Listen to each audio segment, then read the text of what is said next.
Assalamualaikum warahmatullahi wabarakatuh. Pada pertemuan kali ini kita akan melakukan analisis komparatif menggunakan uji T tidak berpasangan atau independent t-test. Baiklah, sebelum kita mulai, kita dengarkan dulu ya intronya.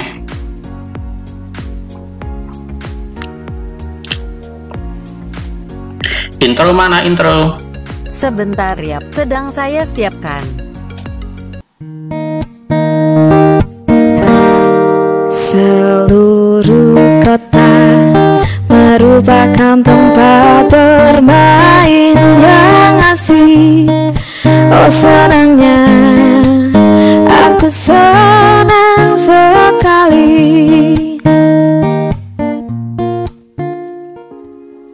Baiklah, kita masuk ke pembahasan ya.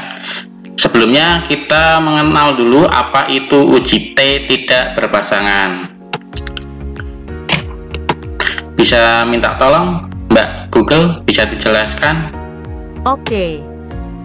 Uji T tidak berpasangan merupakan analisis yang dilakukan terhadap dua sampel dengan subjek yang berbeda dan mengalami perlakuan yang berbeda. Gunanya untuk mengetahui apakah ada perbedaan secara signifikan kelompok A dengan kelompok B. Baik, terima kasih atas penjelasannya. Jadi uji T tidak berpasangan ini dilakukan terhadap dua sampel dengan subjek yang berbeda dan mengalami perlakuan yang berbeda. Misalkan ada kelompok A dan kelompok B. Kalau kita aplikasikan di penelitian, contohnya misalkan ada seorang peneliti ingin mengetahui perbedaan kinerja petugas kesehatan yang berstatus PNS dan berstatus BLUD. Jadi di sini ada dua kelompok, ini ya, kelompok yang pertama ini berstatus PNS dan yang kelompok kedua ini berstatus BLUD. Baiklah, sebelum kita masuk ke uji T, kita lihat dulu ya syarat-syaratnya. Bisa dijelaskan lagi, minta tolong ya Mbak Google. Syarat uji T tidak berpasangan yang pertama, data harus berdistribusi normal. Ini wajib ya. Yang kedua, varian data boleh sama, boleh juga tidak sama. Jika memenuhi syarat data berdistribusi normal, maka dipilih uji T tidak berpasangan. Dan jika tidak memenuhi syarat data tidak berdistribusi normal, maka dipilih uji alternatifnya, yaitu uji Mann-Whitney. Baik, terima kasih. Jadi syarat yang pertama ini data harus berdistribusi normal. Jadi untuk melihat syarat yang pertama kita harus melakukan uji distribusi data terlebih dahulu. Apakah data itu normal atau data tidak normal? Sebelum kita melakukan uji ada beberapa yang perlu kita siapkan. Di antaranya yang pertama wajib ya, harus ada laptop atau komputer. Yang kedua sudah terinstalasi SPSS dan Microsoft Excel. Kalau Excel kemungkinan sudah ada ya. Dan yang ketiga harus mempunyai data yang akan kita ujikan.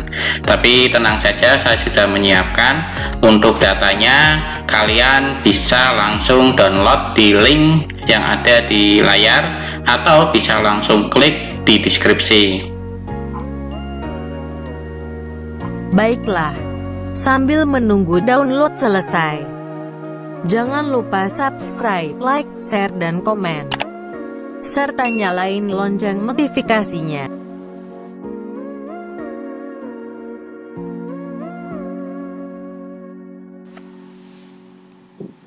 Baiklah, setelah terdownload, kita lihat dulu langkah-langkahnya ya. Mbak Google, minta tolong lagi dijelaskan. Baiklah, langkah-langkah melakukan uji normalitas data. Langkah yang pertama, klik Analyze, pilih Descriptive Statistik, kemudian pilih Explore. Langkah kedua, masukkan variabel yang akan diuji ke dependent list. Langkah ketiga, pilih Bot pada display. Langkah keempat, aktifkan kotak plots. Aktifkan faktor level together pada box plots. Aktifkan histogram pada deskriptif dan aktifkan normality plots with test. Langkah terakhir, klik continue, kemudian klik OK. Kalau sudah keluar hasil uji normalitasnya, kita bisa melihat interpretasinya. Jika p-value itu kurang dari 0,05, artinya data berdistribusi tidak normal. Jika p-value lebih dari 0,05, artinya data berdistribusi normal. Ada beberapa yang perlu kita perhatikan untuk uji normalitas ini, yaitu kaitan dengan jumlah sampel. Apabila jumlah sampel kurang dari atau sama dengan 50, maka menggunakan uji Shapiro-Wilk. Kalau sampel lebih dari 50, maka menggunakan uji Kolmogorov-Smirnov. Baiklah, kita langsung saja masuk ke praktek ya. Kita buka Excel-nya yang sudah kita download. Nanti akan keluar tampilan seperti di layar ini ya. Nah, ini saya contohkan ada 56 responden. Nah, kita cek ya, 1, 2. Nah, ini. Oh, di sini ada 55. Oh ya, ini ada nomor yang double, saya betulkan terlebih dahulu.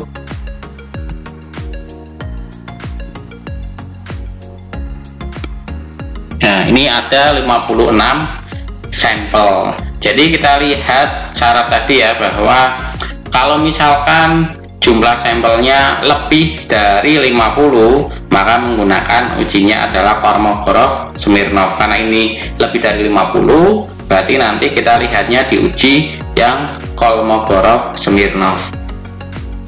Langkah yang selanjutnya, kita buka SPSS-nya.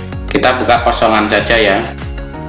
Oh ya, saya jelaskan dulu kenapa di sini datanya saya taruh di Excel terlebih dahulu. Sebenarnya sih bisa saja data langsung diinput di SPSS, tetapi karena SPSS ini cukup sensitif ya, jadi kalau ada error datanya akan hilang, sehingga saya pilih alternatifnya diinput dulu di Excel, lalu kita pindah di SPSS. Misalkan nanti ya, memang ini tidak kita inginkan ya, misalkan nanti terjadi error pun data hilang, kita masih punya cadangannya di Excel.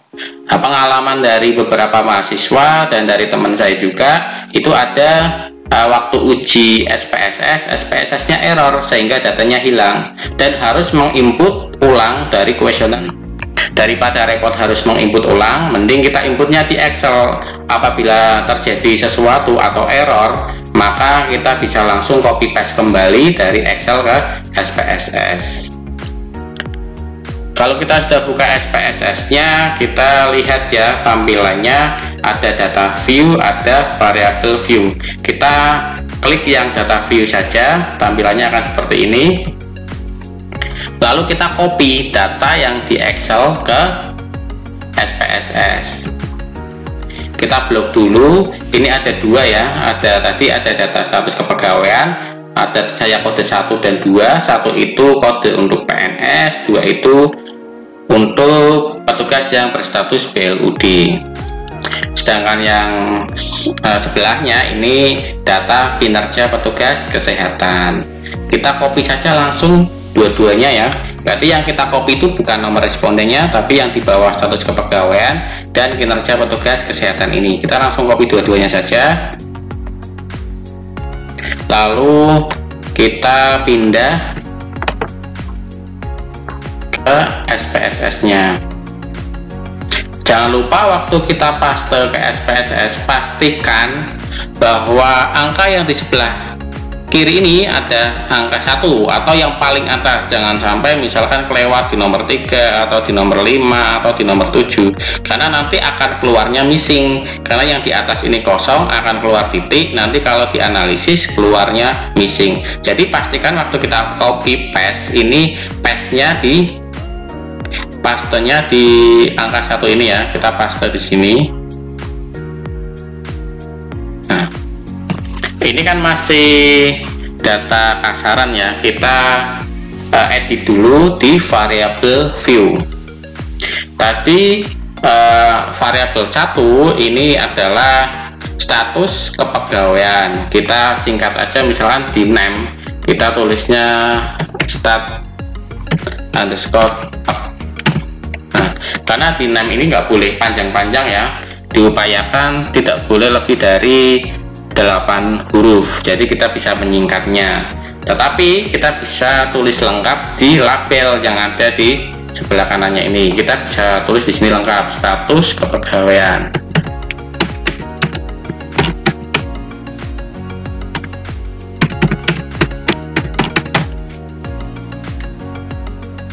Lalu variabel yang kedua ini adalah kinerja petugas kesehatan. Jadi di sini tetap sama aja, kita tulis kinerja. Karena ini tidak lebih dari 8, kita boleh tulis kinerja. Lalu di desimalnya kita nolkan dua-duanya. Nah, di status kepegawaian ini sebenarnya kan datanya adalah data kategori. Jadi di value-nya bisa kita isi di sini. Kalau yang kinerja kan numerik, jadi di sininya nggak perlu kita isi ya. Yang status kepegawaian saja yang kita isi. Jadi masih ingat ya, value 1 itu untuk PNS, 2 untuk PLUD. Berarti kita tulis saja value-nya 1, labelnya adalah tadi PNS. Lalu di add, terus yang kedua kita tulis 2, labelnya PLUD. Kita add lagi, lalu kita OK. Nah, kita lihat, kita inceng ya di data view-nya. Nah, di data view-nya sudah ada nih kelihatan ya, status kepegawaian, kinerja.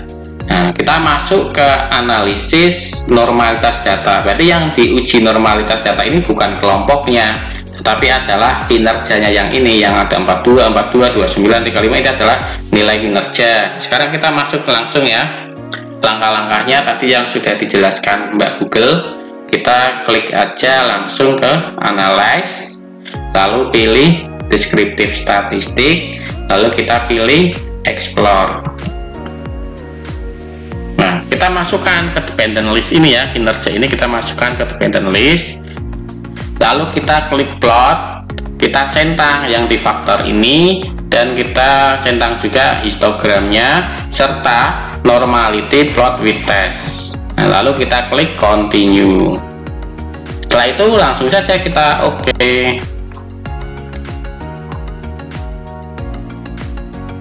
Kita lihat outputnya ya. Kita tunggu, masih loading ya. Ini sudah selesai. Kita lihat di test of normality.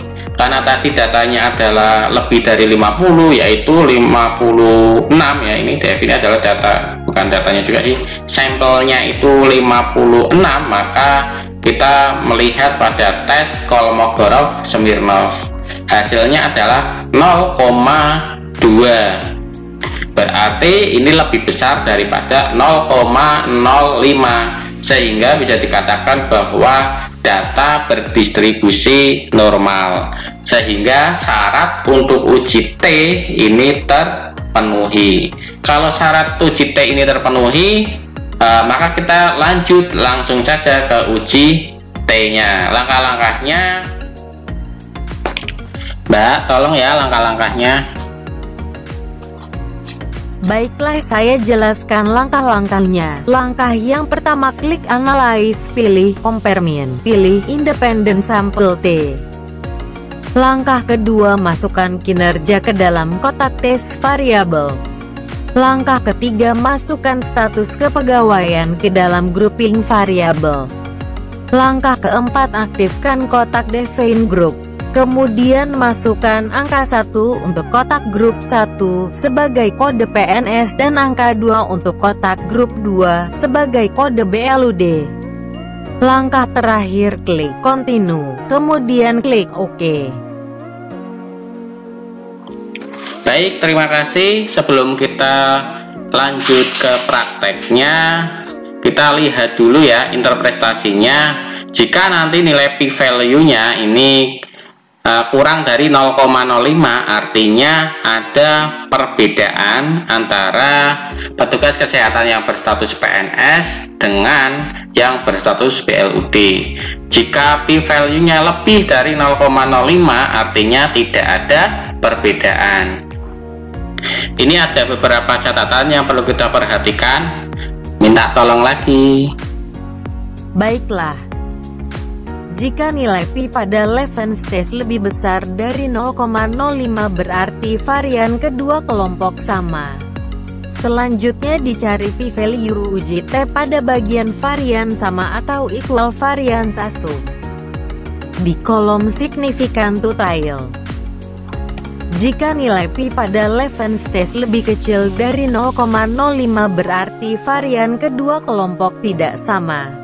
Selanjutnya dicari p-value uji T pada bagian varian tidak sama atau equal variance not assume di kolom signifikan to tail. Terima kasih. Baiklah, kita langsung masuk ke prakteknya saja ya.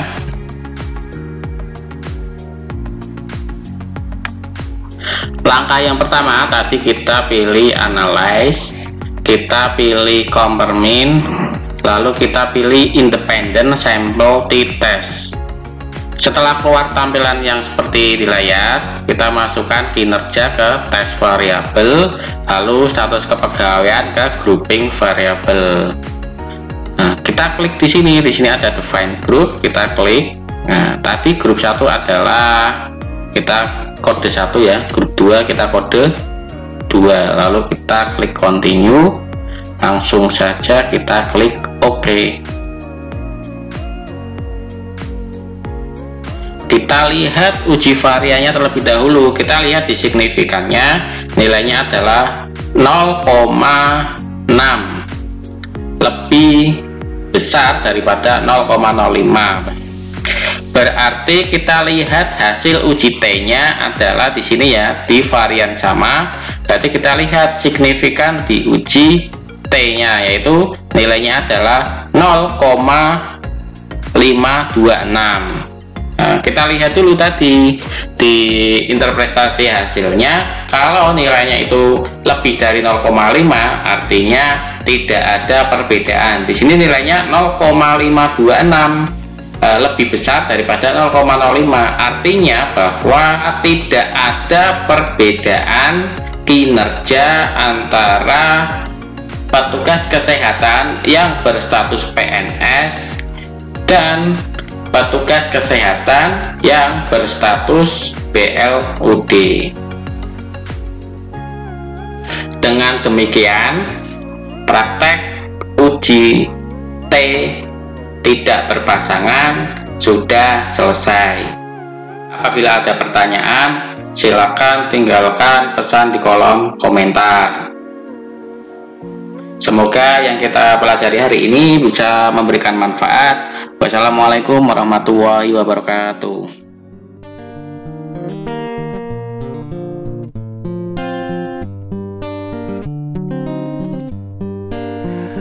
Apapun mereka bilang, tekadku takkan hilang. Jalanku masih panjang, garis akhir yang ku pandang. Apapun mereka bilang, tekadku takkan hilang. Jalanku masih panjang, garis akhir yang ku pandang. Apapun mereka bilang, tekadku takkan hilang. Jalanku masih panjang, garis akhir yang ku pandang.